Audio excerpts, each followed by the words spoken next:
শীতকালীন সবজি দিয়ে একবার হলেও ট্রাই করে দেখবেন পকোড়া বানানো। এখন কিন্তু অনেক কম দামে সবজি পাওয়া যাচ্ছে। বিভিন্ন ধরনের কালারফুল সবজি দিয়ে কিন্তু পকোড়া বানিয়ে বাচ্চাদেরকেও দিতে পারেন। যে বাচ্চারা সবজি খেতে চায় না তারাও অনেক বেশি পছন্দ করবে। আমার বাচ্চারাও কিন্তু পকোড়া খেতে অনেক বেশি ভালোবাসে। তো আমি এখানে আজকে করে ফেলছি বাঁধাকপির পকোড়া।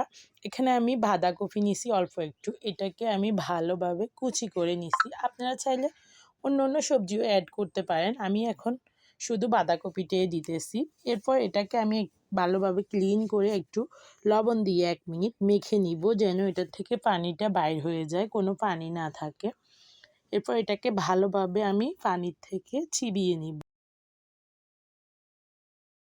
এরপর এটাকে আমি ভালোভাবে চিবে অন্য একটা বাটিতে নিয়ে নিছি। দেখেন এটা থেকে কিন্তু অনেকগুলো পানি বাইর হইছে। তো এখন আমি এখানে হলুদের গুঁড়া, মরিচের গুঁড়া, ধনে গুঁড়া, জিরা গুঁড়া পরিমাণ মতো দিয়ে দিতেছি। আপনারা আপনাদের পরিমাণ মতো দিয়ে দিয়েন।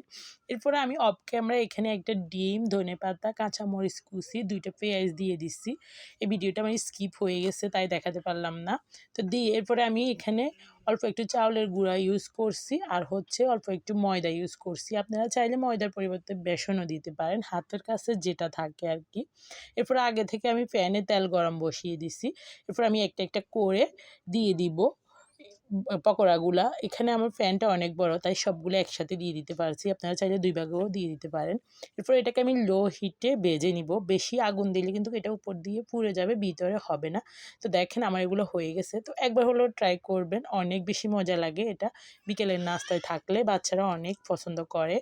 আর ভিডিওটি যদি ভালো লেগে থাকে একটা লাইক, কমেন্ট করে দিবেন আর চ্যানেলটা অবশ্যই একটা সাবস্ক্রাইব করে দিবেন। আল্লাহ হাফেজ, সবাই ভালো থাকবেন।